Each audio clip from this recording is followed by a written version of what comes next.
The following featured presentation is part of the SKYwalking Network. This is what you can look forward to on episode 403 of SKYwalking Through Neverland. What's that kid's name? Let's call him Dee Tails. He's into Dee Tails. My goal was never to be in Star Wars because I could never think of a role. Did they show you Willow and say, see the trolls in Willow? Don't do that. What did they say in the Bad Batch? I liberated it. Yes, liberator of ancient Willow wonders. Yes. If you start off with the right moral fiber, you can only grow into a beautiful tree, right? So I sound like Yoda now. Oh, hey, Star Wars. I love Star Wars. And it's while he's saying that, I'm looking up thinking, that's Christian Slayer. And that was, like, I got goosebumps right now. That was so huge. How did it feel to see your head rolling around like that? Are you ready? Off to Neverland. Here we go. A long time ago, in a galaxy far, far away. To all who come to this happy place, welcome. Disneyland is your land. When I first made Star Wars, everybody in Hollywood said, well, this is a movie Disney should have made. You're more than just fans. You're family. Best day ever! Secrets lab. It's about family, and that's what's so powerful about it. Hey. When you use a bird to write with, it's called tweeting. When we visit the world of Disney, we never grow old. It's a Peter Pan, Neverland that keeps us young in heart. This is Jedi Master Obi-Wan Kenobi, and you are skywalking through Neverland. I have a good feeling about this. Hey, Skywalkers. So, how is your 2023 so far? Ours is going great. We have so many fun things planned. We just hope we can fit them all in 1 year. Details to follow. But right now, we want to welcome you back to SKYwalking Through Neverland. I am Richard Woloski, but now everyone please say hello to my sweetie wife Sarah, who's setting us off right this 2023. That's right. We're eating right. Part of my job this year is finding the right foods and having us eat healthy. And you do a great job every year. It's true. When I have the time to do it, I really like cooking and stuff, but it's just making that time, because, right? you know, in December, we just fall off the wagon. Yeah. Oh, well. I would say September. No. Because we wrote 2 books last year, we kind of fell off the wagon with the books because you're like 24/7 working, and that's all you do is like shut yourself in and work. Do I want to work out, or do I want to watch 3 more episodes of Star Wars Rebels? And write about it. Yeah. But you know what? I got to thank you for setting us off right. Good. Already. You said you and I both lost, what, 4 pounds? 4 pounds already. Yeah. Wow, that's Woohoo. 8 collectively. That is. I do good math. You do very good. All right. Well, Skywalkers, we are your enthusiastic podcast destination for the many decades of your Star Wars, Disney, and Marvel fandom. So it's time. It's time for your weekly Wookiee hug and your little sprinkle of pixie dust to get you through this next week. And this is especially for our family of Skywalkers. And there's many of you who have joined us right now. Let's see. Oh, welcome to Bridget. Welcome, Bridget. Hello. And Meredith is here. And looks like Glenn is here as well. Glenn says he got a new job. Congratulations, Glenn. Well, he's starting off 2023 with a bang as well. Yes. All right. Now, coming up on this episode, we are celebrating the season finale of Willow by bringing back a special guest. Dee Tails is returning to the show to share some exclusive behind-the-scenes stories of his time working on Willow, where he played the troll Falken. We talk about the casting, the costume process, including what it took to put his contact lenses in. Ooh, if you're squeamish like me, skip over that part. And working with his friends who are also in Solo. It was like a Solo cast and crew reunion. Yeah, exactly. Well, we are being sponsored by Small World Vacations, and they are a diamond-level Disney vacation planner travel agency and can help you book your trip to Disney parks around the world. And best of all, their service is free of charge. So head to smallworldvacations.com for a no-obligation price quote and tell them that Skywalking Through Neverland sent you. Now, we are recording this from Long Beach, California on January the 11th, 2023. Our first show and recording of this new year. Yeah. So far, so good. Now, Richard, what happened today in Star Wars history? Well, I'm so glad you asked. January the 11th, 1982. So 41 years ago today, principal photography begins on Revenge of the Jedi at Elstree Studios in England with the Tatooine sandstorm scene. Now, this is the scene that fans got really excited about because we saw this one clip in the trailer, and the teaser trailer. It's like, oh, there's a sandstorm on Tatooine. I can't wait to see what happens and what's going on with this. But the scene never made it into the film. Oh. All right. Well, now let's share a little bit of news in Things We Want to Share. Things we want to share. Things we want to share. Things we want to share. Now, all you Skywalkers have heard me complain over the last few years that I have never been the rebel spy on Star Tours. Well, it's been over 11 years since Star Tours The Adventures Continue. The Star Tours reboot opened in 2011. And since the reboot, where someone could be chosen as the rebel spy, it's never been me. And I'm sure you Skywalkers have heard me talk about it once or twice. Just a little bit. Yeah, yeah. So somewhere around 2018, I thought it'd be really fun to make a little mockumentary about the agony I've gone through of never being chosen as the rebel spy. I'm not sure why, but I never get picked. I just never do.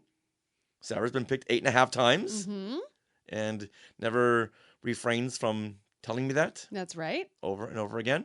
Well, this documentary titled Rebel Spy Reject, well, we're just about done with it. We have got a couple of special effects shots and some graphics and one more ADR line to throw in there. And the credits. And the credits. So we're at the finish line, and we're going to be debuting this opus on Monday, January 16th. That's your birthday. Well, thank you very much. It is. And we're going to be debuting it on the Skywalking Through Neverland YouTube channel. And many of you Skywalkers make guest appearances in this video. Yeah, in fact, I think one of our trips was it 2018 or 2019 in Walt Disney World. We've got some Walt Disney World East Coast Skywalkers in it. We've got some people who have sent in videos. Dee Tails may even make an appearance. And some other celebrity guest stars. That's true. So, as a sneak preview, here is an audio excerpt from the Rebel Spy Reject, where Sarah, she brings up the fact that all my friends sent me videos where they show off that they've been the rebel spy and I haven't. So Sarah, go ahead and roll that in. Whenever Richard's friends get picked to be the rebel spy, they always let him know. I was the rebel spy 13 times. The only time I've ever been the rebel spy was when Richard and I swapped seats. Rebel spy? Yeah, of course I've been rebel spy. Who hasn't? How many times have I been rebel spy? 16 times. 12 times. 14 times. 16 times. 7 times. 18 times. 3 times. Twice. 1, 2, 3, 4 times. 22 I've times. been the rebel spy 8 times. 18 times. I cannot believe I was chosen tonight 5 for times. the rebel spy. 14 times for me. 4 times. 7 times. Don't you know? And I've been the rebel spy 16 times, and I'm almost 9. They kind of blur after a while. So that's a short excerpt from the project. That little montage goes on another minute to showcase more Skywalkers. So once again, this will be premiering on January the 16th, this coming Monday. All right, well, I have something I've got to share. Okay. It's burning. It's burning because we got some news for the Disneyland and Walt Disney World resorts. They're updates. And I think this has a lot to do with the switch of the CEO of Disney Company from Bob Chapek back to Bob Iger. It's got everything to do with this. Everything. Yes. And so I'm going to share not all the updates, but just a few key pieces that brings me to this conclusion, and a lot of people to this conclusion. So first of all, as we've seen and on social media and everywhere, Bob Chapek is often called Bob Paycheck by people because he's a numbers guy. He's very reactionary. He's very focused on the business bottom line and not the people that have invested in the brand of Disney, like us.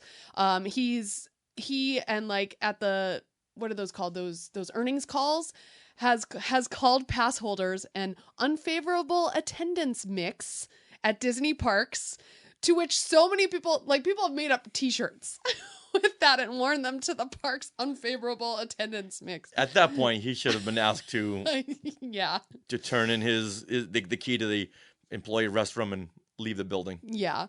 Bob Iger, however, is more focused on the overall brand of Disney and how that brand has touched people's lives. And he also values Disney's biggest fans. And he is one himself. But I don't know how many of you got a Christmas card from the desk of Bob Iger in their email this Christmas, but it was sent to many members, like D23 members. And he basically said as much, like, we value you as Disney's biggest fans in part of his holiday wishes. So that was very nice. But so I just wanted to preface that because now we have these updates, which were introduced with this language. And this is what is said in the Disney Parks blog. We are excited to announce a few other updates we're making to improve the guest experience and to let our fans know we are listening to their feedback, including annual pass holders, who are some of our most loyal guests. Not an unfavorable attendance mix, but loyal guests, thank you very much. So I'm going to start with Walt Disney World and bring up some of the things that are changing. For one thing, people staying at a Walt Disney World hotel will now receive complimentary overnight parking at that hotel. Now, this was a perk that was taken away under Chapek. That's horrible. Yeah. That's a horrible thing to do. Yeah, I mean, on Chapek, not for Bob Iger. Right. It was formerly a perk that was taken away, as was the shuttle, from the airport to Walt Disney World hotels. That's still not back. You have to pay for that now. But that would be interesting if that comes back. Oh, give it time. Yeah. Also, and this is kind of a step in the reservation aspect of going to Disney parks right now. Annual pass holders at Walt Disney World will no longer need reservations after 2 p.m. to visit the theme parks, except for Magic Kingdom on Saturdays and Sundays. But that's just one of the parks. So all other theme parks after 2 p.m., now annual pass holders can just pop in. I know they were trying to minimize the crowds, but when we've been there at Disneyland, it's just been jam-packed. Yeah. So making reservations didn't really have any impact on the crowds and being able to move around without bumping into 15 strollers and 85 people looking down at their phones while they're trying to walk in your way. Those wide walkers, too. Yeah. Big groups. But so this is Walt Disney World. This is not Disneyland yet. But I just wanted to bring that up because that seems to be a step, like, if they're going to implement it over at Walt Disney World, maybe, perhaps, this could be something eventually that Disneyland will get as well. But let's go over to Disneyland, and they've changed the rules as of, I believe, February 4th. Disneyland will now allow park hopping at 11 a.m. Oh, thank goodness. And not 1 p.m. So how many times have we been at the gate of the other park at 3 minutes until 1 p.m. And have them say, nope, sorry. It's like... Plus, a lot of the things we like to do is go see characters in Avengers Campus, because they often have a bunch of characters there that are new, and we're always wanting to go, but maybe we want to eat breakfast at Disneyland. Well, a lot of characters at Avengers Campus leave at like 2 p.m. So that only gives you a very short window to see them if park hopping is at 1 p.m. So I really between like that. 1 and 2, that character may be up for about 3 minutes. Oh, yeah, exactly. Yeah, so you really got to be there. Unless it's Moon Knight, in which case he comes out at night. Yeah, it doesn't really matter because he just stands there. It's true. Yeah. And yes, Joshua is saying we are hoping that means that reservations are going away soon at Walt Disney World. At first I really liked the reservations because, like I said earlier, I thought it was going to keep the crowds down. No. Still lots and lots of crowds. Right. So, Disneyland, park hopping at 11 a.m. Also, they did mention in the Disney Parks blog that there will be more opportunities to join Magic Key program from time to time throughout 2023. So it looks like they're going to turn that faucet on and turn it off, turn it on. We'll see how many times, though, because almost throughout the whole year of 2021, they were not available. Now explain this. Oh, okay. So the Magic Key program is what they're calling annual pass holders now at Disneyland, right? And so we got our Magic Keys when they were first available in 2021. Yeah. And then we renewed because we had our Magic Keys. Now, had we not renewed, we wouldn't have been able to get those Magic Keys at all, except for one 24-hour period, I think in November, which is crazy. So people who have wanted Magic Keys, and maybe couldn't get them, and they tried in that one day in November and couldn't get them, still do not have Magic Keys to Disneyland right now. Yeah. So what this blog said is that they're going to open it up for more opportunities to get those Magic Keys. And it didn't specify which levels will be available, but it did kind of say that not all levels will be available at any given time. Okay. So, yeah. Yes. And then another thing that is helpful, at least over at Disneyland, is that they mentioned that they have looked at all the pricing for the theme parks. And, right now it's on a tiered system. So like busier days, it's more expensive to get in versus lesser days. Well, they've looked and said that there's almost 2 months worth of the lowest price 1 day, 1 park ticket, which is $104 per person. As opposed to maybe there were less lowest price days last year. Well, compare it to... Well, okay. So I'll compare it to when in 2020 we had to buy our tickets full price on let's say a Saturday or something. Full price would be almost $200 for a park hopper for 1 day. It was like $180 or $190 per person. And what 2 months are these? It doesn't say, but 2 months worth of the lowest price tickets. Oh, so I see. Probably Monday through Thursdays. Not consecutively. No, not consecutively. Yeah. Okay. But just for people who don't have Magic Keys and want to get in and pay that lowest price. Okay. So Does that make sense? Sounds like this is all still a work in progress. They're giving us a lot of stuff, but we're going to define it as we go along. Right. But it's good that they're putting this out now. Exactly. Yeah.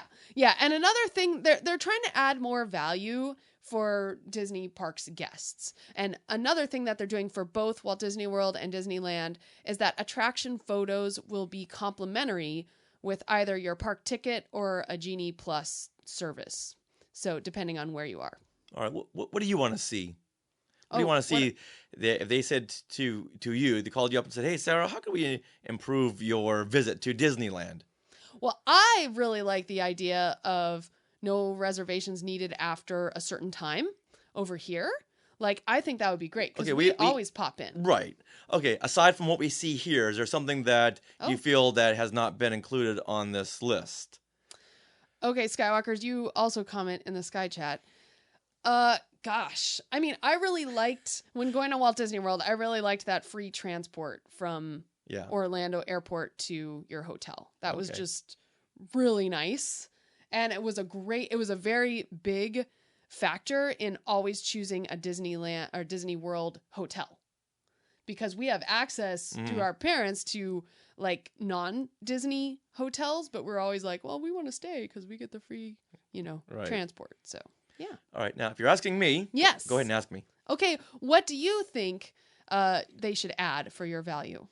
More cast members to tell people who are jamming up a very busy walkway, if you're going to text, move to the side. If you're going to stop and talk to your kids or talk to friends, move to the side, because we're always the ones having to do that. And I think that you have some cast members who just very, very politely, don't call on me because I wouldn't do it politely. Right. You get some cast members say, "Oh, hey, could you just move over to the shoulder of the walkway?" Like when you get into an accident on the freeway, pull to the shoulder. Don't stop right in the middle of the 405 where no one could go where you're gonna jam up traffic. If you need to stop, move to the sides. How many times have we been bottlenecked in this area because you have 3 or 4 people who are just who had to stop and figure out what they're gonna do next, instead of pulling over? So you get cast members who very politely, like those cast members who were there earlier in 2020, who when you walked in the park, you took off your mask for a photo, they would say, "Oh, just please put that back on." You would do it because they asked you nicely, and those are the rules. So you get those same people to say, "Hey, if you're gonna text, move over here, okay?" Well, so it's a because if you don't move over here, this guy in back of you with the SKYwalking hat is gonna bump right into you. On purpose. I mean, by accident. So that's a catch-22, because now at Disney parks more than ever, you have to be on your phone to effectively go around the park. That's great. If you need to do that, you need to do that, but move to the side. Okay. Now, because I'm the one in our group who's always on the phone, I actually I follow you. And I am booking our mobile order as I'm but see, now following that's your fine. footsteps. That's fine because you're you're in my wake, right? And you go the same speed as me, right? But how many times do people slow down to text? Now you can be on your phone. I don't care about that, but just don't hold up the flow of traffic. Right. I'm not sure why this is so hard. You know what? The bigger the group is, too, the harder it is to manage people, too. So, but we've been in big groups when we've done some meetups at the parks. But we're line monitors by trade, so we monitor everyone. So asking me, that is what I would want to see. Yeah. All right, Glenn Stein over here. Yes. He's saying food portions. Yeah, that was reduced in another earnings call where I think the CFO was like, "Yeah, those fat people at Disneyland need to," in so many words, "these food portions will be better for them." That was. Please see yourself out. Whoever that is, just find your car keys and leave. All right, Meredith is saying that they're making Genie Plus more like Max Pass, and that's a good thing. Okay, so Max Pass was something we had at Disneyland. But Meredith, let us know how they're making it more like Max Pass. Is it going to be like one price again? I don't know.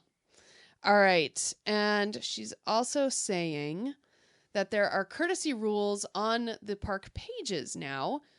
So empowering the cast members would definitely be awesome to get people to follow those courtesy rules. And I'm sure there's lots and lots of stuff on those pages. Mm-hmm. But who reads those? Oh, right. Who reads those and who remembers those?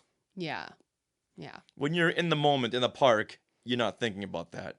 You're thinking about mobile ordering your Ronto wrap. Right. Yes, a Ronto less wrap, like I like. Okay, so Max Pass. Oh, it did include PhotoPass. That's right. So with your Genie Plus, if you buy Genie Plus for the day at Walt Disney World, you now get those attraction photos included. Yeah. So overall, good steps in the right direction. Thank you. Yeah, we're Thank you, Bob Iger. Yes. Bob, give me a call. I got some ideas for you. All right, with that, let's now talk with our good friend Dee Tails, who trolled us with so many fun and exciting behind-the-scenes stories from the set of Willow. Trolls?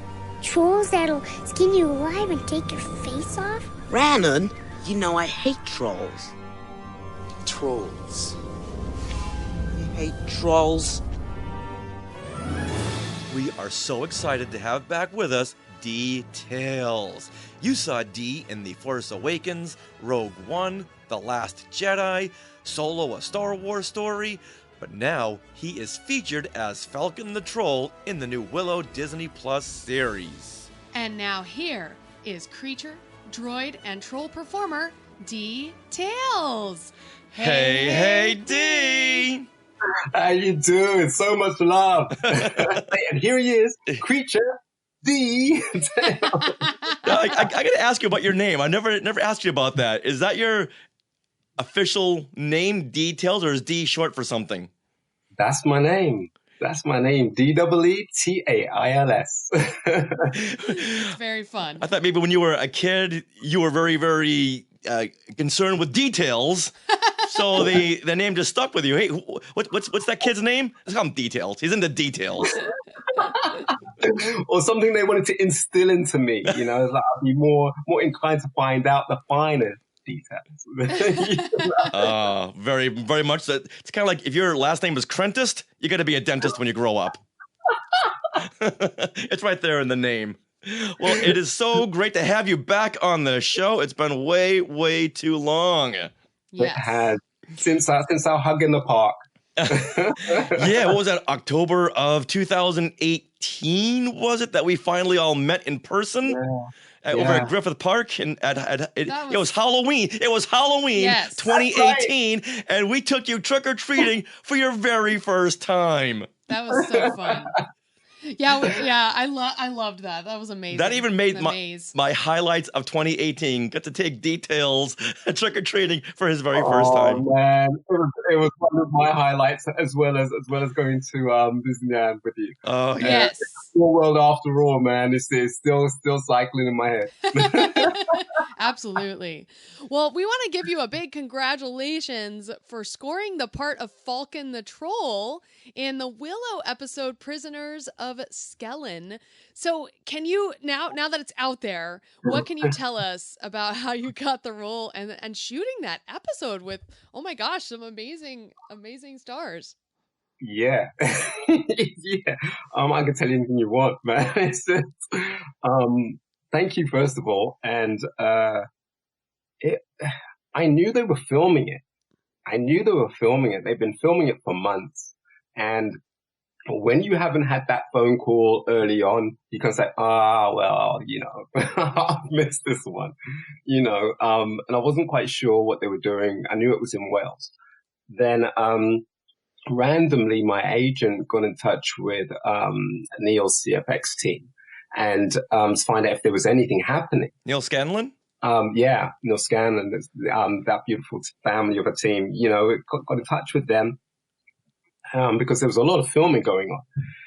And what came back was, we were just talking about Dee, you know, and, you know, that kind of kept me going for a few weeks or whatever until they finally came back and said, we've got another project for Dee. It's not Star Wars related, but it's still Lucasfilm, it's still family. Would he be interested? And, you know, they had me at Lucasfilm. It's Star Wars adjacent, really. Oh, yeah. It's, you know what, the way that I've grown up appreciating Star Wars, and then more so the journey George Lucas had in creating the whole thing, you know, from that tiny little thought in the back of his head. And to be a part of some of these amazing stories and this ongoing fairy tale of a saga. As an actor, I step back and I'm like, well, my goal was never to be in Star Wars because I could never think of a role. You know, I wasn't one of those kids that kind of looked at Han Solo and said, yeah, I want to be Han Solo, or Lando. And like, I want to be Lando, you know. They already existed. They were right there, you know. How could I? So it was always a distant thing. Like I didn't know how I could be a part of it. Maybe a guard or stormtrooper or something. And the way that it's unfolded into this into this dream, which is also connected to everything they've inspired me by as a child. You know, I wasn't just inspired and thinking, wow, at these movies like E.T. or even Star Wars when I got to see it after seeing the behind the scenes. It was all about the story content, which I later discovered connected me to all of these things through fairy tale. You know, when George Lucas is talking about the hero's journey, you know, yes, we see it in all kinds of movies like Captain America or Bourne or something like that, but it all stems from being inspired by these people, whether it be a prince, a princess, or a pauper, or a hunchback. You know, it's how you're inspired in the morals of those stories. And I was read stories as a child, you know, before I went to bed. You know, I know that might sound weird to some people now because they just stick a DVD on for their kids, but when it's read to you and it's imparted to you, and when you don't understand something, your mother explains it to you, you kind of feel this understanding of morals and what you're learning through this journey of a story, which only increases as you get older. And yeah, that's how I got to understand Star Wars. I recognized the princess, I recognized the wizard and the farm boy and all that type of stuff. I recognized the villain, you know, all those things. But then as a performer and as an actor, realizing that you're a part of a passion you had as a child, you know, in terms of just I just love the fairy tales, you know, and then you get to see them through Disney and their animations and things like that. And by some shape or form, in discovering what George Lucas was creating, it was almost like he was creating a universe for people like me who have these attachments that can actually be implemented in telling the story and being asked to tell the story with them.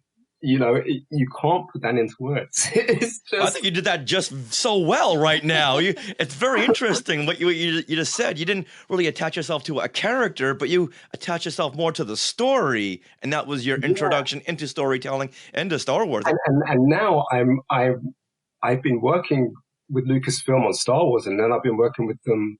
I was asked to work with them on Willow. You know, this is the backbone of what Lucasfilm was founded on, because it was created out of Star Wars. You know, it's like you have that deep-seated layer down there, like onions, you know, but you have this layer down there. But it's like, if you start off with the right moral fiber, you can only grow into a beautiful tree, right? So yeah. I sound like Yoda now, right? But that's what fairy tales are about, that family entertainment, you know. And then I stepped back and I realized, no, it's never been about wanting to be in Star Wars. It's been about wanting to work for a company that have that ethic, that have told me, you know, did you know you could do this? You know, and I had to think, well, can I do creature performance? Yeah, I watch Jim Henson stuff. I love this stuff. And then realize that I fit in. Yeah. That's where the magic is. And to have been asked by John Kasdan personally to be in this thing. Like, I normally get cast out of Neil Scannon's office. Never, any of these jobs I've had has never been through a casting agency, although they've been approached. But I've been fortunate enough to go through this aspect of my career this way. If I'd gone through a casting director, my face may have been on the screen, I may have said something, and that's it. The way that I'm in this universe right now is as multiple characters at any given one time, you know, in any one thing. So it's more fulfilling for me as a performer to be able to do that. And when I was asked to come in for a fitting to see what the skin suit was going to look like, and so on and so forth, they said, yeah, oh, did you know John asked for you right before we even started production? He said, make sure you have Dee. Wow. And so for 6 months, I was sitting there thinking, man, there's no work, man. There's no work, you know, only to find out that 6 months ago, it was already penciled in, providing I was available. My And goodness. And then I had FaceTime with John and Wendy Merkel, who's lovely, by the way, you know. And bless her, you know, it's like John was talking me up, saying, "Oh, we worked together on Solo, his Quato site, and we worked in the mines. Yeah, that's it, Dee. We're bringing you back to the mines, you know." And stuff like you're being typecast. Yeah, you know, I was wondering which Mother of Dragons he had planned to kick my butt this time. So it was that, and I was watching, and Wendy's face, like, this guy's going to be a troll. Now, who's Wendy? Wendy Merkel. She's an executive producer. I think she produced Smallville and things like that, and Arrow, and or something. But you know, she's very, very important, but she was very, very sweet. And I was looking at her thinking, yeah, I can't imagine how they're going to make me look either, but yeah. John Kasdan, who created Willow, had said that he was tossing around ideas on the set of Solo with Warwick Davis. Did you happen to overhear anything back then about Willow? It was what do you call it? It was flowing through the grapevine. You know, but only as rumor, because you had Ron Howard on set. you had Warwick Davis on set. What else you going to talk about? You know, so you knew that conversation was being had. You didn't quite know how. Oh. You know, the only heads up I had overheard. We're planning on doing Kenobi. Oh, okay, wow. You know, and that was on Solo, right? So. And that was, like, I got goosebumps right now. That was so huge, right? I was the only one sat there from CFX, like, outside of that bubble, whatever. I was sat there by the monitors, invited there by Ron Howard. Bless him, you know. And I hear this conversation he just has with these people that just walked in. I don't know who they were, producers, big studio people. I don't know. He says, "Oh, yeah. And Kenobi or whatever, and this is the guy who's going to direct it or something or whatever." And the only thing I remember doing was slowly getting up out of my little actor's chair, calmly walking into the computer room, and who was there? Phil, who operates, I've forgotten his surname right now. Phil, who operates the face for Warwick normally in Star Wars. And Paul Casey, who's our movement coach. And I walked up to them nice and calmly, and they said, "Oh, what is it now, Dee?" I said, "Look, I've got to share something with you because it's too big, but we just have to keep it amongst ourselves because we've all signed NDAs, right? We've just got to keep it amongst yourself, but I need to offload this because this is just too big." Right? And I remember I said, "Yeah, the plan on doing Kenobi, I've just heard." And their faces were just like, "How do you always hear about these things, Dee?" I don't know. You're always sitting there with a mask on, so people don't even. It's like Anthony Daniels when you did C-3PO in Star Wars. People would just talk private things around him because they forgot there's a person inside there. Yeah. So you just stood really still. If that was the case, I could understand, right? But they had to legally, I think, unscrew the back of that thing to get me out regularly. That's hilarious. That's hilarious. That's funny. Did you see Willow back in the theaters in 1988?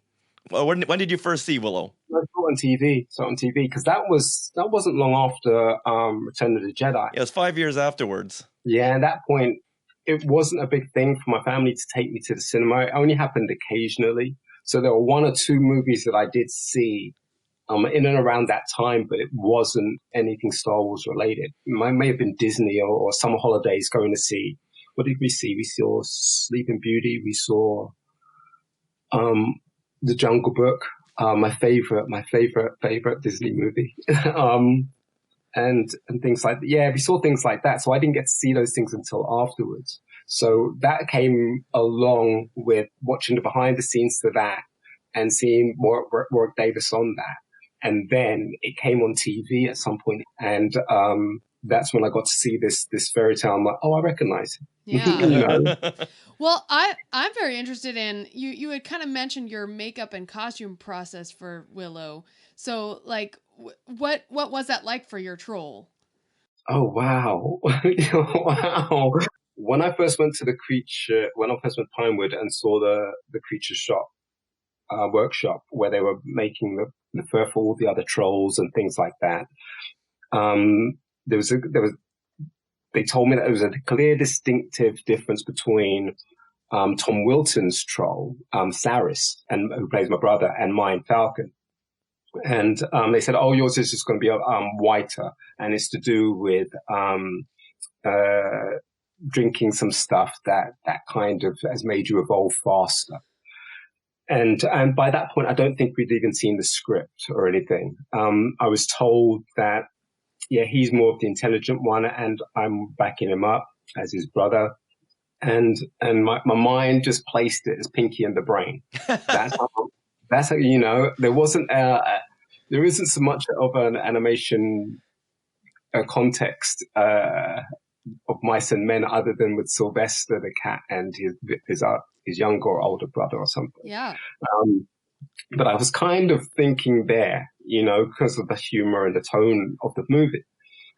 And so, they showed me a bust made by Martin Rezard, if I'm correct, sculpted by Martin Rezard, of Sarris. And this bust is beautifully just preserved. It's Sarris, you know, the template they were going to use for Tom's face and things like that, and the hair.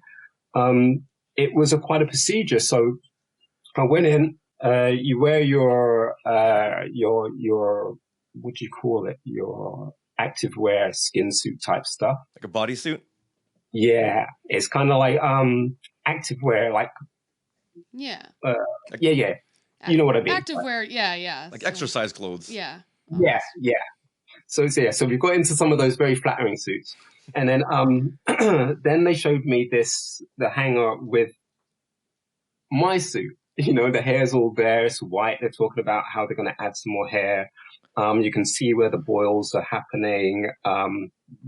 Unflattering, you know, but there's this, it's like a body armor suit because there's a big chest plate put on that as well. So obviously when you see the troll, you see this chest. There's nothing separate. It's all one suit. Mm. The feet, we had troll feet. You know, it's hilarious. Yeah, had nails placed on top that were painted and things. But these people, to try and name them, is Vanessa Bastin, who does the fabrication for all the Star Wars stuff that I worked on with her. You know, was looking after the suits as well as her team, and we had Grace McCuskey. I think that's how you say her name, second name, but we had Grace and Elvis working on my face every single day. And so we all have busts of our heads, natural heads, and our full body busts. Mm. And so then my head was there and this face was on there, you know, and he didn't angry, he didn't mean, he just looked very, very serene, you know. And I said, well, we're going to put these pieces on. And piece by piece, it was all connected. So it wasn't like a peel off. You know, I think the other trolls, the lower trolls, had peel on, stick on faces just because of the numbers. It had to be very, very practical. So your prosthetic was in multiple pieces. Yeah, Tom and I were both that way. And I had never worn contact lenses before. Oh, no. Never. You know, never worn prosthetics before. Never had false teeth before. Never put into a suit that tight before. And they sent me down to a place called Fangs, you know, who do the fake teeth and things like that. And the guy was telling me just to relax, you know, we did it for what's that lovely lady's name, that actress, Lara Croft. Angelina Jolie? That's it. Yeah, said that he did her teeth or something at some point. And listed all these people, and he mentioned the blue face guy from Guardians of the Galaxy. Oh, Michael Rooker? Yondu. Yeah, that dude. So I was looking at it, I was like, oh, okay, that's not so bad. The next thing was going to get the contact lenses. Right. So, oh, yeah, that's where they would have lost me. The first time you put in contact, it takes you like 30 minutes. Yeah, I can't. It's just so weird. I can't have anything touch my eye. How did you do with that, Dee? Yeah, look. Look, if there's something wrong with my eye, it's like if I'm in really bad pain, if I'm afraid of needles, or if someone's got to put a needle in my eye, they've had to scrape something off my eye once before, right? But the pain that you're in, you're like, the hell with it, do it, right? And I knew that there was no backing out. Like, can't you just kind of put special effects on my eyes? I knew there was no backing out. Yeah, I'll pay for the tracking, the visual effects. I'll pay for the visual effects. Just don't go near my eye. Take it out of my pay. I'll still be paying you now, but still take it out of my pay. All right. I'll have to put a picture up. I know I took a picture at some point, and they're like baby blue colors, right? And so I'm sitting there. And I'm gripping as hard as I can onto the chair.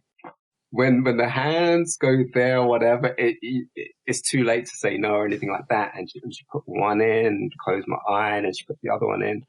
And I'm just breathing. And she's like, open your eyes. I'm going to leave them in for a bit. I'm like, okay. I'm like really scared. This is the first time.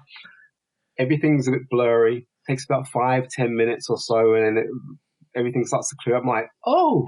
Hey, this isn't so bad, right? So I just get used to that. Yeah. If someone said to be involved in Willow, to work for Lucasfilm, would you go through that? Of course I would. Of course I would. And that's basically how I get through most of those first times, right? I put it that way to myself. And having said that, every time backstage, offset, it was very, very dark. We had these white tents on cubicle things or whatever, and they put the eyes in, Richard would put our lenses in and eye drops and things like that. And then we'd walk to the set. Now, walking to the set, I think it was easier for Tom. I think Tom's worn contacts before. I couldn't see a thing, right? So it's really blurry. And so they would always have to guide me like the blind, guide because I couldn't see to the set. Get there. And they wait for me to be set and steady and say, okay, well, there's a line there and blah, blah, blah. Do you want us to put anything here? Or do that? And it's slowly calming down. And then it's like, okay, right, I'm better now. And then it would be going back offset to take them out and then going from being able to see again into pitch black. And I would need to be led out again. Mm. Oh, no wonder you lost your head. Well, you're a braver man than I. When it comes to my eyes, don't go near my eye. Just putting on these glasses right now is enough. Dude, right. You get a phone call. It's John Kasdan. Yeah, he says, I'm just writing this thing for George Lucas. Yeah, we want you to play a cameo role. Yeah, but we want you to wear contact lenses. I'll say, put me under, and you got me. Can anesthesiologist on staff? I'll pay for that as well. Just put me under. That is so funny. As someone who's had contacts since middle school and put them in myself, pop them in, pop them out, pop them in. This is hilarious. Nope. I find, once it's a routine and you get used to that, I'm like, yeah, but it's your eyes. You wouldn't normally put your fingers in your eyes. You know what I mean? So, yeah. That's true. I'm curious, what time did you have to be on set? The call time would vary between 3 and 4 in the morning. Wow. For a 4-hour procedure, and then you probably, you might have a rehearsal before lunch and then you'll shoot in the afternoon or evening. Wow. That's a long day. Yeah. It's a long day, but when you're dressed up like that and there are people dressed around you, man, I just kept giggling half the time. And the other thing is that it was a troll boot camp that was designed for that whole episode, which we started off with about 15 local performers that were local to Wales that were going to join us. And the rest were people like myself and some other future performers, Barbara and Nathan, Liam Cook, Liam Cook, and was run by Derek Arnold, you know, who was training us. So he's been involved with all, the projects since I think when the feature stopped. I think Derek Arnold came on as some movement coaching and took us through this procedure, you know, and we had to be distinctive. So we couldn't be like Planet of the Apes. We didn't want any primate attributes in any of those movements. Yeah, they were very, very different from the trolls we saw in the movie. Because, yeah, in the movie, they were more like primates, and here they got more of a sense of humor, which I really love the connection between you and Tom Wilton, who played your brother Sarris, you said. And you guys played off each other so well. So was there any room for, like, improvising between the two of you? Oh, hell yeah. Oh, yeah. But it's because of the Vermiscus. That stuff he keeps drinking. And that was designed for us by the crone so that we could facilitate in doing her bidding, right? And so drinking that makes you more intelligent. And so that's where the evolution has come from the movie to them being more upright in the caves and strolling about. And then you get to Sarris and I, and we are the alphas of the trolls. I'm being quite generous when I call myself that, but I would never do that in the presence of Sarris. But that was the whole thing about the look, and we didn't want to move like primates, didn't want to move like orcs, and we watched a lot of things. And we had 3 stages, 1, 2, and 3. 1 was very docile, 2 was just kind of, you know, bordering on, you know, in between stage of they're being calm, but just don't get in their way, you know. And then the 3rd stage, which was rawr, you know. So, you know, it was a week or a couple of weeks, I think, or a couple of months, I think, of Troll Boot Camp. Wow. But yeah, on set, you know, it was one of these things when we went for the read through with Philippa for the first time, and I just reunited with Erin. You know? Oh, Erin Kellerman, right? Yeah. Who played Enfys Nest in Solo, and she was in the scene with you. Yeah. So you know, I have a very big heart for Erin, because I remember seeing her on set and I'm thinking, wow, this is her first Star Wars thing. And I could see it on her face thinking, wow, this is my first Star Wars thing, you know? And then she introduced me to Ruby, and then we met Ruby, who's absolutely adorable. And Ruby plays Sorsha's daughter, Kit. Yeah, Kit. Yes. And so we went for this read-through, and up until that point, I just thought we were very, very RP. You know, threw them to the dogs, you know, that thing. And Philippa then expressed how she wanted this kind of sass. And Philippa was the director? Yes. And John Kasdan was there. So he was there also giving this tone to the humor and this, the arrogance of Sarris, you know, and, you know, and just kind of Malkoviched it up a little bit, you know. Yeah, nice. And it wasn't, you know, and we did the dialogue, and then that's when Tom started to have to change what he had in mind. And then with me, she says, "Oh no, I just want it more American." And you know, and so I went again. I said, "Home to the dogs." She said, "That's it." I am Lord Sarris, Chief Administrator here at Skellin. This ill-tempered crank on my left is my brother, Falken. Say hello, Falken. They look puny and weak. Chop them up and feed them to the dogs. Nice, real nice. And then that stuck. That's that stuck story. That stuck. Right. Did they show you Willow and say, see the trolls in Willow? Don't do that. Because you were so opposite, and the trolls had a better sense of humor. They were funny. Yes, but that was part of that Vermiscus thing. That whole boot camp was saying to us, no, we've evolved from the primate state. We've been given this elixir that's going to turn us into an army. You know, so in the back of our minds, you know, we're creating our own backstory and our own forwards journey, and we're saying, well, okay, we'll get smart enough, and then you know, we'll go and take on the clone ourselves, or go have our own place. You know, we won't always be subservient to the clone. So we had these types of thoughts based on that evolutionary scale, and the months of boot camp going from, well, being more infantile, trying to stray away from primate, but what kind of movements would you use? You know, Derek was very, very intricate about how that came about. And it made it easy because we then became more aware of our dialogue. And so for me, having that journey, and Tom, getting to that level where, you know, he just struts around the place, and some of my favorite lines, like, anywho, you know, and things like that. So, you know, while I'm always that one step behind. So even with the filming, because you don't know how they're going to cut it, you give them everything in your scene, right? And you don't know what camera's on, you give them everything every single time so they have the options. And so there are two moments when there's, a tunnel collapse. You know, as the troll behind us comes in, who was played by Derek, and says, we've got some rabble rousers, shall we go and deal with them? While he's saying that, I'm about to say, yes, go and deal with them. And Sarah says no, so I'm like, no, go away. You know, it's always giving to that scene. And when he says, yeah, explain it to me like I'm an imbecile. Yeah.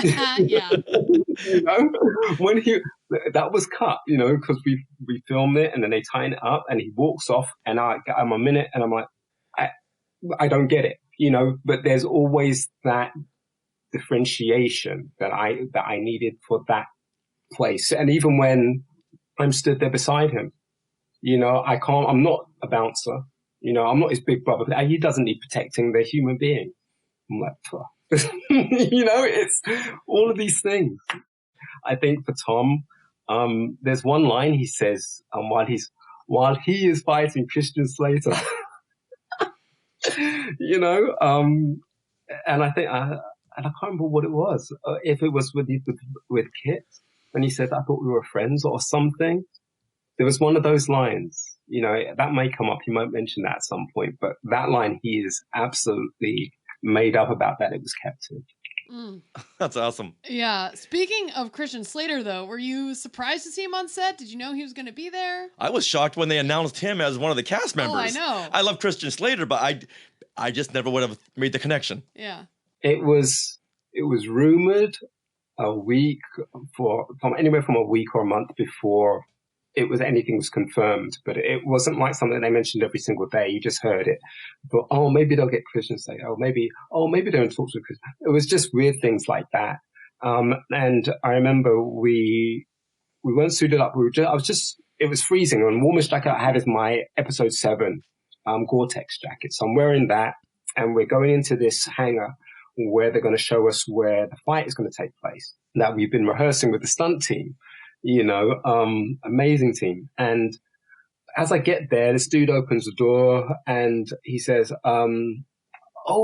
hey, Star Wars. I love Star Wars. And it's while he's saying that, I'm looking up thinking, that's Christian Slater. And he was just so lovely. There's this energy, there's this life when he just walks in, you know, and it's not intimidating. It's just like he just includes everybody. Okay, here's a trivia question, something I just learned. What Star Wars connection does Christian Slater have? Star Wars connection. Is it a family connection? I don't know. Christian Slater was in a Star Wars Kenner commercial. Back in 1981, he was in the Darth Vader carrying case commercial with Peter Billingsley, aka Ralphie from Christmas Story. Whoa. So let's go ahead and roll that commercial in and see if you recognize him and Ralphie. Bet you know what this is.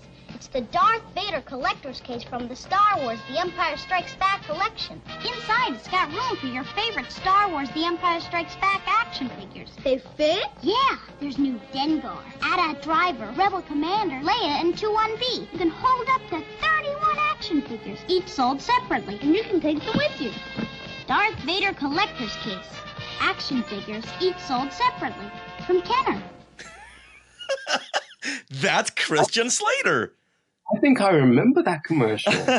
And I never would have made the connection, but he did confirm that on a late night talk show he was on a while back. Wow. Yeah, and that little blonde boy, that's Peter Billingsley from A Christmas Story and Messy Marvin. And he was throwing around some Star Wars quotes while he was on set. I mean, he does get to say, Kit, I am your father, you know, and it's all very Empire Strikes Back. That's that episode.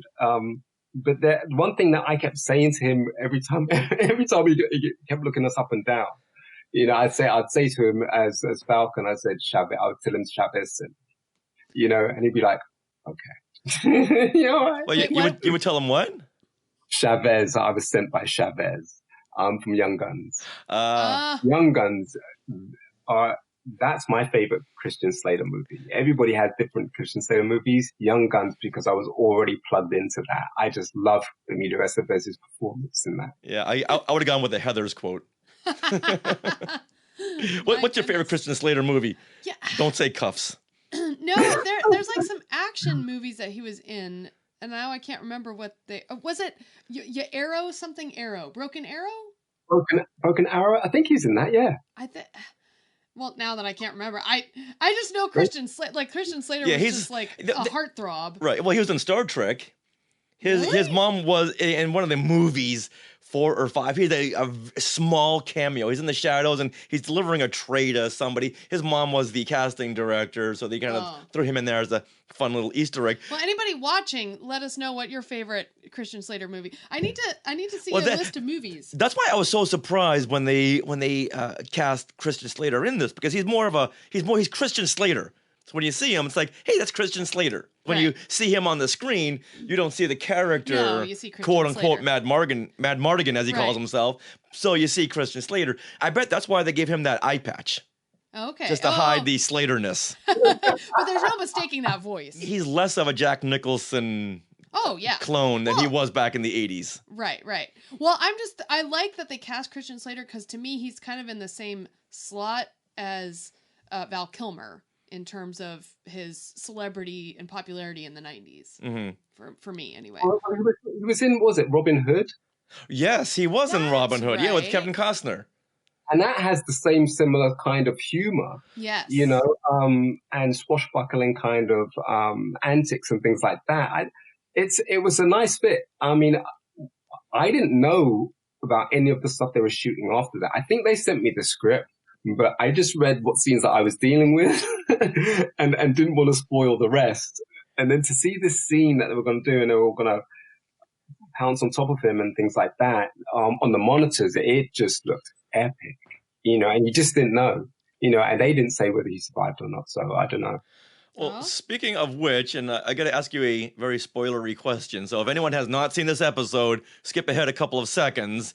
Now, during the end of the battle, was that Falken who lost his head? It was. Oh. You know, John, if I'm going to go, I'm going to go. Yeah, because there's the battle is just so intense and so fast and furious that I couldn't tell who was being killed or slain. And then when I saw Borman slice the troll, it's like, I hope that wasn't Dee. I hope that wasn't Dee. And they replicate that Jango Fett shot where you see his head in an insert shot rolling away. It's like, there goes Dee's head, I think. There was an entire... I think we all had a minute's worth of a fight routine, which they could pick apart and stick in.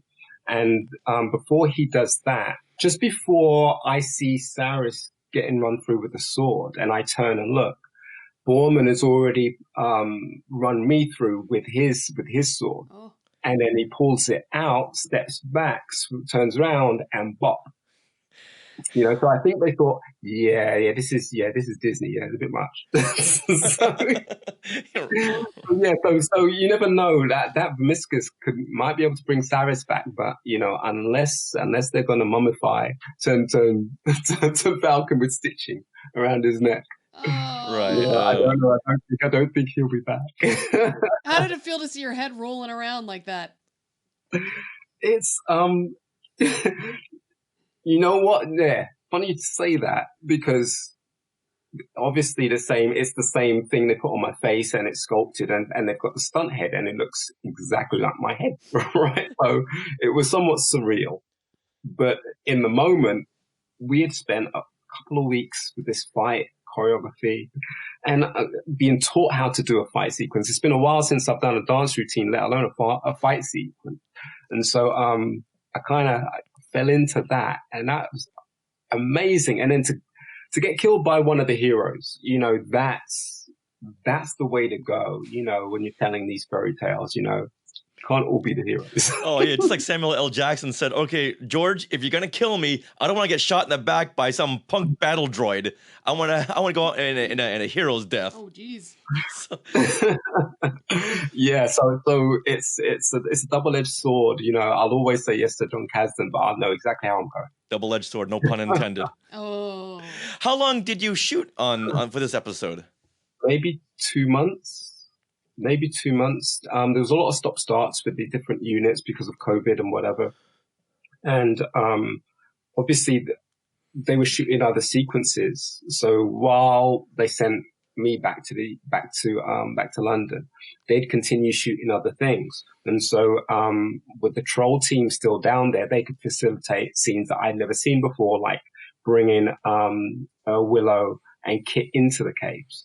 You know, which I thought, oh, that looks so cool, you know, things like that. So it was just full of surprises in that regard. Maybe Sarris and Falken have got a third brother, and that's how you can return at some point. If you've got Jonas with some cage around his head, man, all I need is a few little staples around mine. And, you know, that's right. Jonas Swatimo, who plays Chewbacca, he was in this episode. Oh my good. What did he play again? Yeah, we actually saw all these episodes like a few months ago when we got screeners, so now it's all coming back. He played one of the big giants with that cage around his neck. Right. The spikes. Yeah. I'm so glad they brought him back. Well, it's Lucasfilm family. You know, when you've done work for them, it's easier for them to know where to place you because you've delivered before. You know, so it really does feel like Lucasfilm love, you know, when they call you up to do these things, because there isn't technically much of a casting for it. They know what you can do. Maybe the read through with Tom and I, with Philippa, you know, maybe that was a casting, you know, because she didn't know us. You know, she'd cast everybody else. And John says, oh, no, I got these two guys. Right? Yeah, and like you said earlier, this is better than a casting agency because a casting agency would give you your role and put you back at the bottom of the list and let you work your way up again. But with the Lucasfilm family, it's like, oh, we need a creature performer, get Dee on the phone. Well, it's funny you should say that because I haven't even experienced the other side. You know, I've been very, very fortunate to have been missed out on having missed out on other projects by other companies that weren't interested in having me part of it. You know, those things, it's kind of balances up because it's like, well, you give me a choice. Would I have gone with them or would I have gone with Lucasfilm? You know, here's an example. 2 weeks before I had the phone call about Willow, I was approached to be in a TV drama soap over here called Hollyoaks. And I've never done them, and my agent knows I've never done them, even though I've had the casting offers and things like that. And she said, well, just have a think. It's only for 9 months, you know, and these things pay. These things pay really, really well, right? Way, way more than what we get paid, all right? And I sent a message back to my agent. I said, I'm not going to do it. She said, oh, but it's only for 9 months, you know, the people are lovely. And I said, look, I'm sure the people are lovely, right? But that would be 9 months of torture. I don't just not like daytime drama soaps that we have over here, like EastEnders, Coronation Street, even Downton Abbey. It's not I don't like them. I hate them. and you know, I really do. They are the complete opposite to what would interest me into wanting to become an actor. Fairy tales, yeah? I come from fairy tales. I don't want to see real world. Right. No, I don't want to see real world. It bores me to tears. You know, take me to the fantasy. That's what it's there for. You know, so it felt like I would have been betraying the deepest part of myself to accept that job. You call that integrity. Hey, integrity to your dreams. Yeah, and my agent said, are you sure? And I said, yeah. And I said, look, trust me, I always make decisions like this. You know me, I have to make a decision like that. And trust me, if I go down that route, it's going to send me in a direction I don't want to go in. And if I accept it, it's like accepting the invitation to join that club. It's not a club, but it's that energy. And I said, I've gotten this far by turning things like that down. 2 weeks later, had the phone call about Willow. Wow. See, good things happen to good people. You know, I could do with a bit more good things happening, but I'll take it as it comes. But it's such a blessing when it comes, you know, because it's layered with a relationship with Jordan Kasdan, you know, working with Erin already, working with Warwick already, you know, we're doing fairy tales of all things. It's Lucasfilm. You know, I'm working with the CFX team that are absolutely made up that they're working on a fairy tale. Just so much about the whole process. It's like if you want to talk about Star Wars. Yeah, it's that, but it's Lucasfilm. So it would be Lucasfilm with Star Wars. So it's Lucasfilm this way. And it's a breakout for me. Yeah. So for me, it's not Star Wars anymore. It's something else.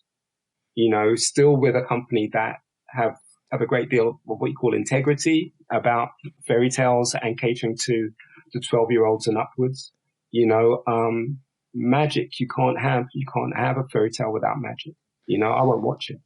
And that's the whole beauty of it. It's not just something you're watching anymore, but something you're a part of, and that's, like you said earlier, part of your family. So now you are Star Wars. Yeah. Yeah, and now I'm a part of Warwick's Willow story. That in a sense is magical. Everything about Willow is magical, from the story to what it means to fans. Willow was a huge part of my upbringing.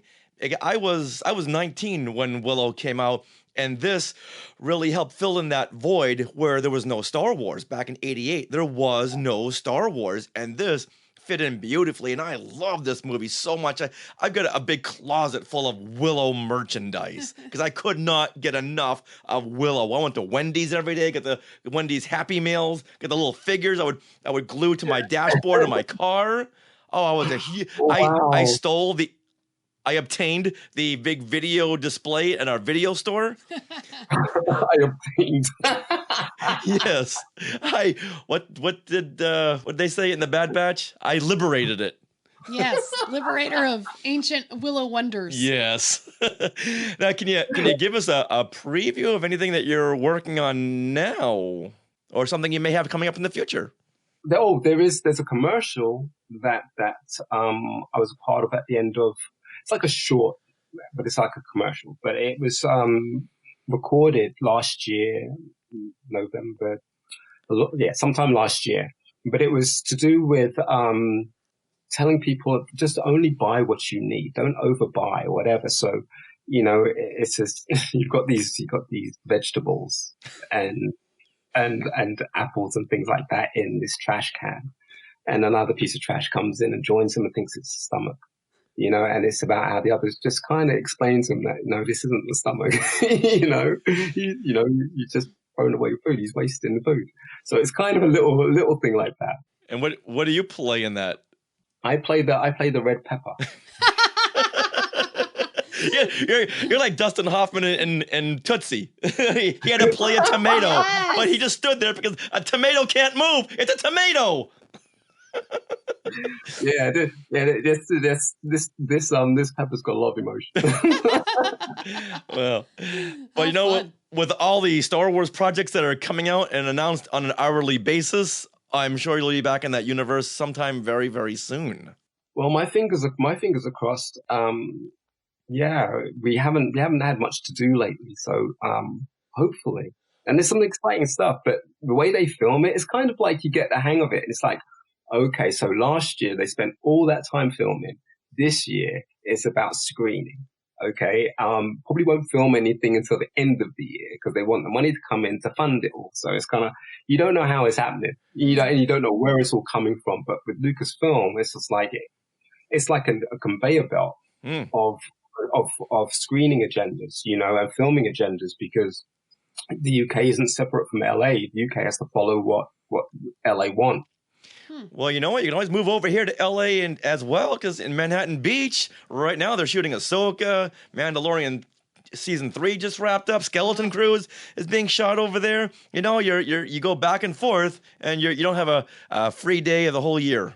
I know, I'm missing out on a lot. I need to get my butt over there. I really do. I really do. Well, we know who we would want to spend Halloween with. Yes. Thank you for letting me crash on your couch. You know what? Our couch is always open. I think we got a new couch since you've been here last. So you know what? It pulls out to a bed. I'm there.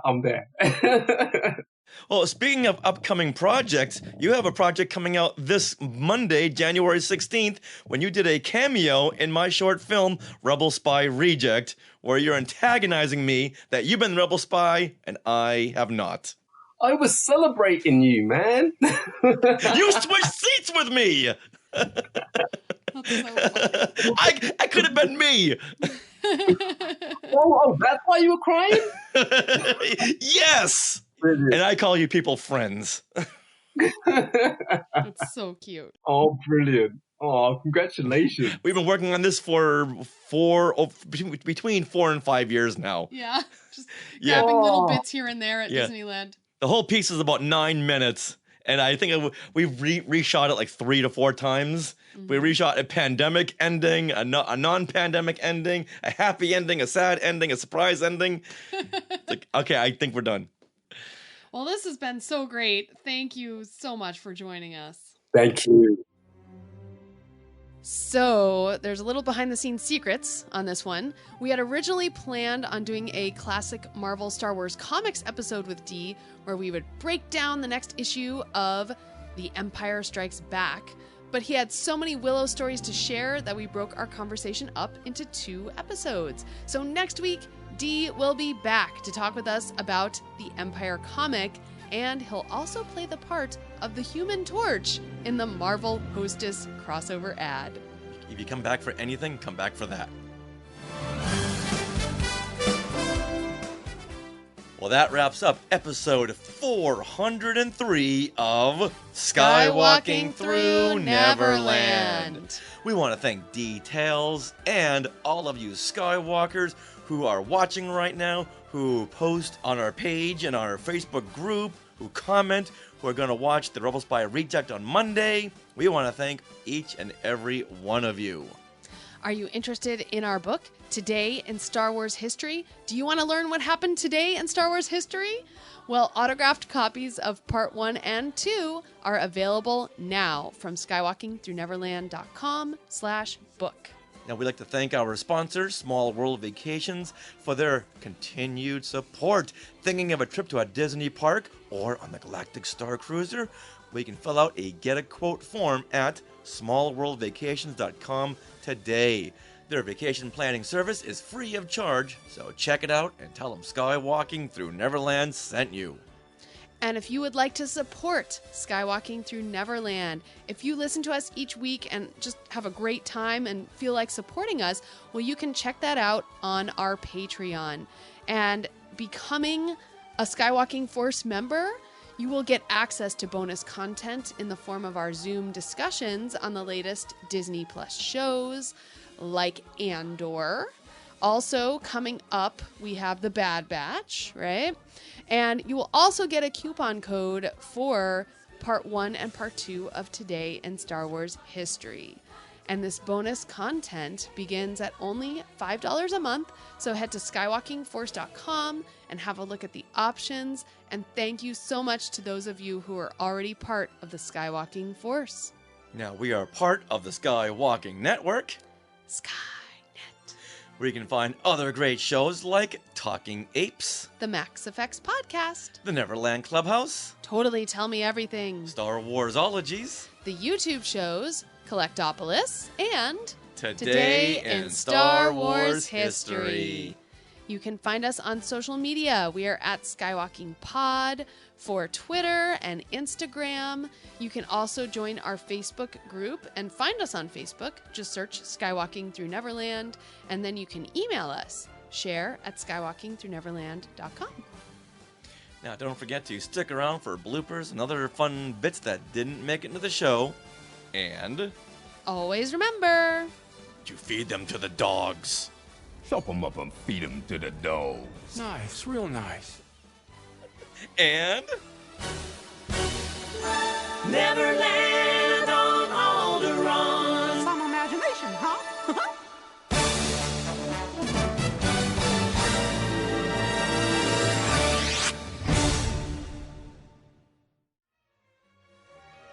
To our Skywalkers and Tweetwalkers, thanks for listening. Skywalking Through Neverland is created and produced by Richard and Sarah Woloski. Original music by Rob Dellinger. Creative consultant Mark Augushowitz. Technical advisor Peter Heitman. Facebook administrators Donald Wicks, Joey Pittman, and Norma Heitman. Skywalking Through Neverland is intended for entertainment and information purposes only. Any sounds, music, and clips played during this podcast are the property of their copyright holders. All original content is property of Skywalking Through Neverland, all rights reserved. Sorry, had to be said. And now he is featured as the Falken. Not as the Falken. No, but it looked like, okay. Falken. Yeah. Isn't it Falken? But they pronounce it Falcon in the show. Oh, okay, got it. Even though it's spelled Falcon. You know, I think that's what was beautiful about Robin Hood Men in Tights and Princess Bride. Yeah. You know, absolutely amazing, you know, and fairy tales. Just, you know.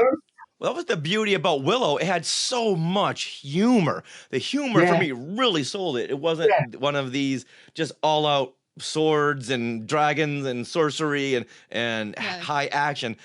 Willow, I thought Warwick Davis did an amazing job. That wasn't a popular genre at the time. No. You could do fairy tales, you could do Conan, and you could do all these things, but to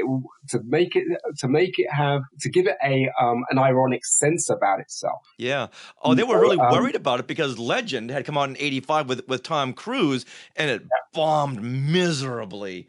So now to have another fantasy film come out was very risky. It came out the same weekend as Crocodile Dundee 2 and Rambo 3. In fact, they pulled it a week ahead of those other films because they were all fighting for that same Memorial Day weekend spot of release. But then Lucasfilm said, "Yeah, let's pull us out a little more because right now the whole world is Dundee and Rambo crazy. So let's have our film stand apart and give it a chance by putting it out on the Wednesday before the Friday."